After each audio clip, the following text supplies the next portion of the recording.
कि रामायण महाभारत देश में हुई नहीं।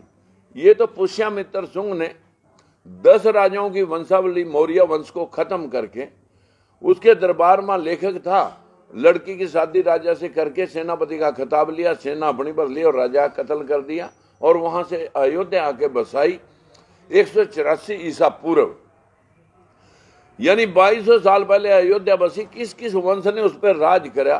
शुंग वंश ने स्टार्ट किया, अयोध्या बसाई थी शुंग वंश ने। और उसके बाद जहाँ कुषाण वंश है, जहाँ गुप्त वंश है, जहाँ पाल वंश है, जितने भी वंशों ने राज किया उसका हिस्ट्री में वर्णन है।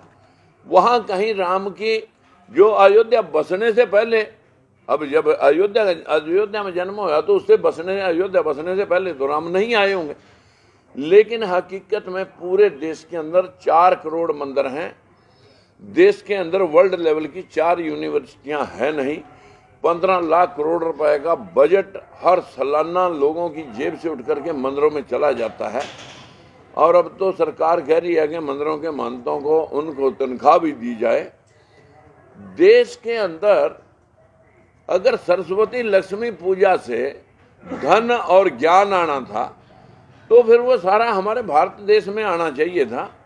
वो जो इधर Canada, America, Australia, Dubai, Japan, चीन, रूस, वो धन तो सारा वहां चला गया, ज्ञान सारा वहां चला गया। जितने मोबाइल, लैपटॉप या जितने भी टेक्नोलॉजी है वो सारी जापान की है 70% देश में, दुनिया के अंदर। चीन तो मल्टीप्लाई करके सारे विश्व के बाजारों में उतरा पड़ा है। हम यहाँ सरस्वती लक्ष्मी की पूजा करके अपने दिल बढ़ावे कर रहे हैं और विश्व जो है ना कहाँ का कहाँ पहुंच गया। हम चाहते हैं कि देश के अंदर इतने देवी देवता 33 करोड़ थे, सारे बार ये देश गुलाम होया, कभी मुगलों का, कभी आर्यों का, कभी अंग्रेजों का। इसी पर चीन के आक्रमण है, इसी के ऊपर जो है ना सारे आक्रमण इसी पे हुए।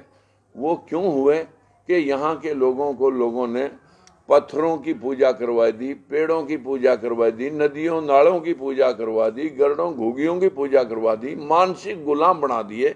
और ये मानसिक गुलामी ही इस बैकवर्ड के 85% लोगों को पशु बना करके इस्तेमाल वो लोग, चालाक लोग कर रहे हैं, जो लोग हुनरमंद हैं कि किसको कैसे गुमराह किया जा सकता है। यहाँ पर 2 विचारधाराएं हैं, एक अंबेडकरवादी बराबरी की विचारधारा, एक मनुवादी विचारधारा जिसमें कुछ लोगों को बाकियों को नीच बनाना है और मुट्ठी भर श्रेष्ठ बनने हैं। कौन से हवाई जहाज और इन्होंने लोगों ने वो बना दिए लैपटॉप और टीवी मोबाइल जिससे हम उनको श्रेष्ठ माने। सुप्रीम कोर्ट में 9 सितंबर 1976 को ललई सिंह यादव की किताब का इलाहाबाद हाई कोर्ट ने उसको सही मानना था, जिसमें उसने कहा था कि अगर सूरज को कोई खा सकता है, मैल से बच्चे बन सकते हैं, 10 सिरों वाला आदमी हो सकता है, आदमी की गर्दन के ऊपर हाथी की गर्दन लग सकती है, तो आज क्यों नहीं? अगर गर्द घुगियां, कौवे, पक्षी बोलते थे, समुद्र बोलते थे, तो अब क्यों नहीं, जब साइंस टेक्नोलॉजी इतनी आगे बढ़ी। ये तो सुप्रीम कोर्ट ने अंधविश्वास का चीरहरण इलाहाबाद हाई कोर्ट ने किया। हमारे देश के सुप्रीम कोर्ट के अंदर भाषा विभाग, पुरातत्व विभाग, आर्कोलॉजिकल डिपार्टमेंट और लैंग्वेज डिपार्टमेंट दोनों ने हल्फनामा दे रखा कि रामायण महाभारत का देश के अंदर कोई ऐतिहासिक तथ्य नहीं है। अब बताइए, वो मैंने नकारा या सुप्रीम कोर्ट में एफिडेविट देने वालों ने नकारा? मैंने कभी जिंदगी में मंदिर नहीं गया, श्री राम का नारायण लगाया। मैं तो फूले साहब का अनुयायी हूँ और मैं जो है ना गौतम बुद्ध की विचारधारा से अभी भी मेरी मतलब जो है ना विपसना के अंदर से लौट के आया। मैं कभी आडंबर में धर्म क्या है?